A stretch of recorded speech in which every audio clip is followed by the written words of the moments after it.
Hello guys, and welcome to my channel. In the last video I showed you guys how I made an off-shoulder ruffled romper for my baby girl.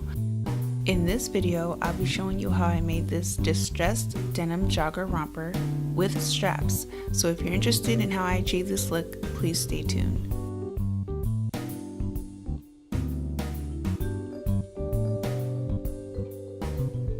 Alright guys, let's get started.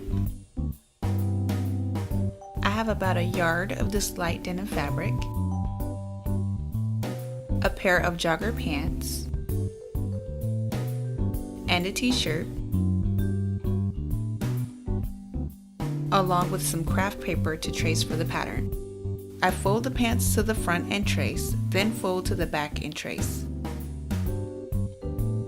I fold the shirt to the back and trace twice. I cut both front and back pieces for the pant with a 1/2 inch seam allowance. I also cut the front and back piece to the top with the 1/2 inch seam allowance that I will be making adjustments to next.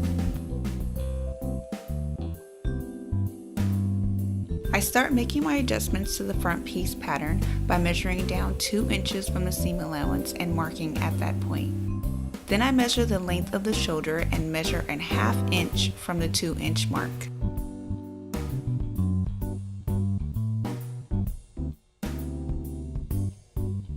I take my curved ruler and place it at the inner shoulder point and at the 2 inch mark and trace the curve.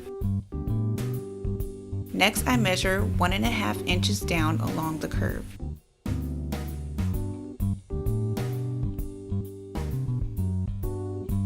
Then I take my curved ruler and trace along the curve.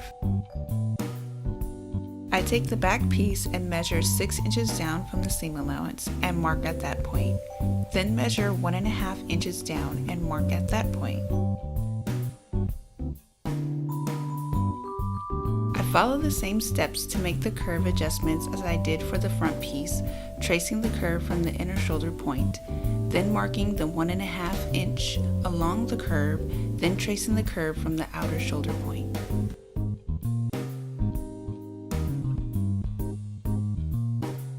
Now that I've made the adjustments for the front and the back piece, I cut both of the curved strips out.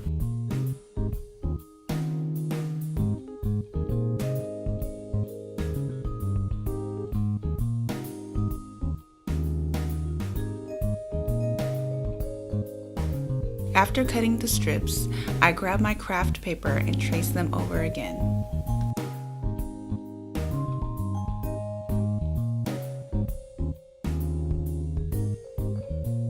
At the end of the inner curve point, I add and trace 5 inches.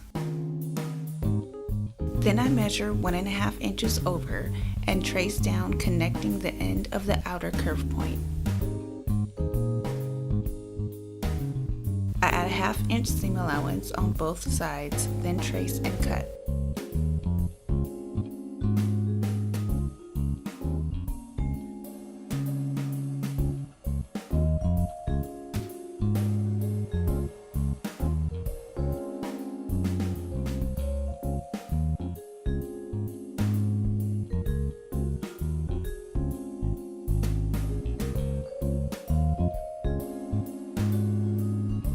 After cutting both strips, they will serve as the patterns for the front and back straps.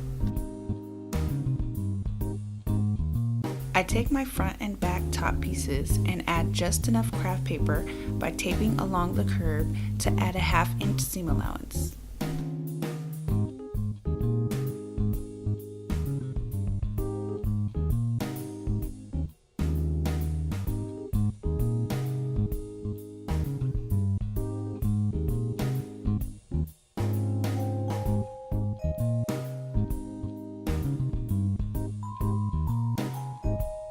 Now I've added my 1/2 inch seam allowance on both pieces and the adjustments are now complete.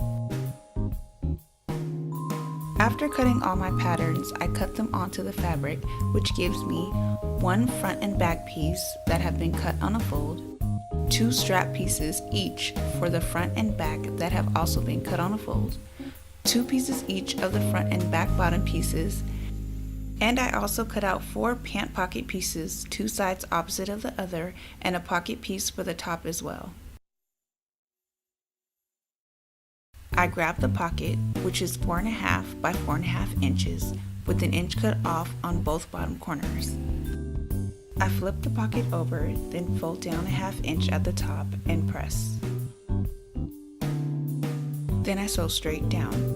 After hemming the top, I flip the pocket to the back, then fold in 1/2 inch on each side and press.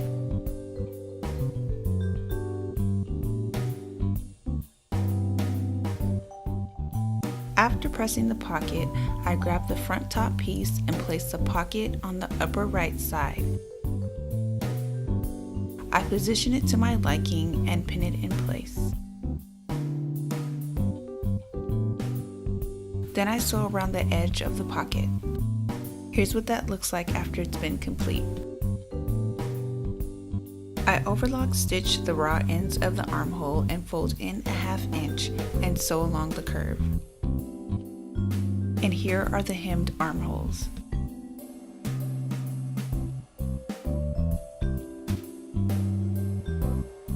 I take the front strap pieces and line them together front facing in and sew along the inner curve. After sewing, I cut off the excess fabric. I open the strap, then flip it to the back. Then I fold in 1/2 inch and press on both sides. And here's what the straps look like after that's been complete. Align the front top piece and the strap front facing in, then pin the raw edges together at the center point.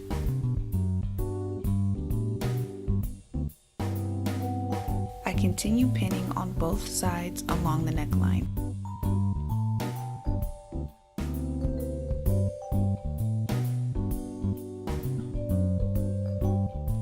Then I sew along the curve. I flip the other side of the strap to the back, tucking the raw edges under, allowing the press of the hem to be my guideline. I pin in place as I continue to tuck and fold under.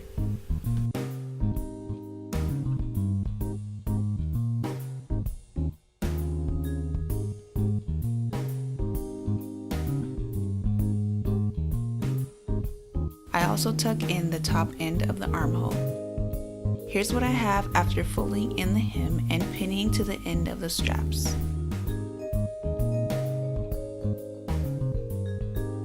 I also folded 1/2 inch at the end of the straps before folding over.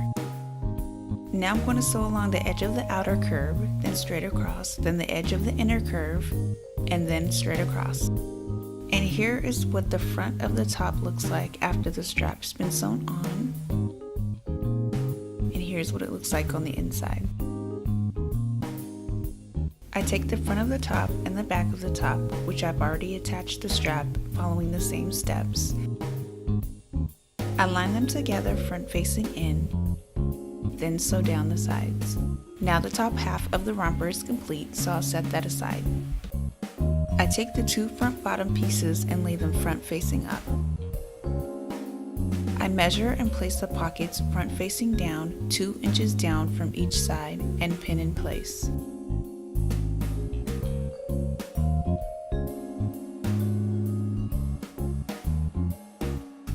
Then I sew straight down. After attaching the pockets, I lay the front pieces front facing in, then sew along the curve. I take the front bottom piece and turn the pockets over. I take the back bottom piece, which I've already sewn together, and lay them together front facing in. Then I sew down, around, and straight down the sides. I line and pin the bottom seams together, then sew both sides of the inner pant. After sewing the pant together, I turn it right side out. I take the shirt and turn it wrong side out. I fold the bottom of the top in half and pin at the center point in the front and the back.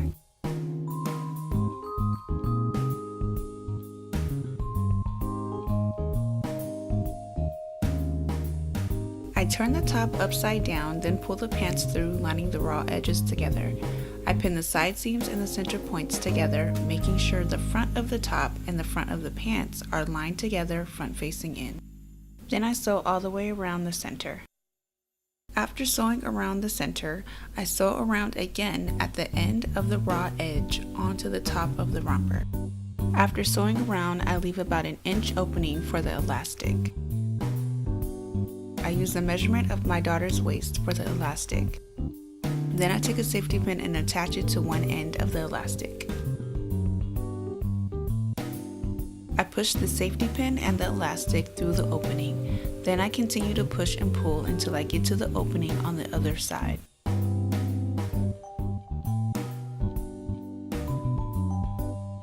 When I get to the other side, I remove the safety pin. Then I overlap the elastic about a ½ inch, then zigzag stitch across. I adjust the romper until it's evenly distributed around the elastic. Then I find the opening and sew it closed. Here's what the romper looks like after the elastic's been inserted. I also went ahead and hemmed the pants. To add a little more detail, I decided to cut and distress the romper. I cut slits around the knee pocket on one side, then I cut slits at the pocket on the other side. Lastly, I cut slits on the pocket. I take an eyebrow plucker and carefully pull the thread in between the cut denim.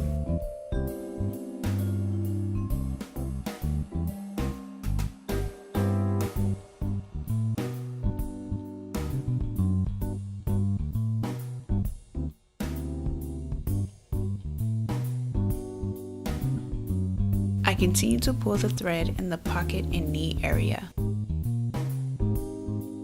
Next, I shave across the top edge of the pocket until the denim begins to split.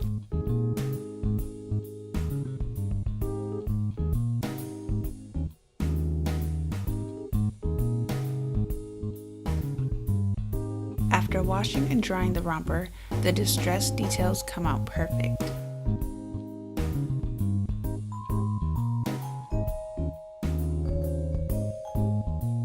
And now the romper is complete. Alright guys, thank you so much for watching. I hope you enjoyed this video. Don't forget to like, comment, and subscribe, and I'll see you guys in the next one.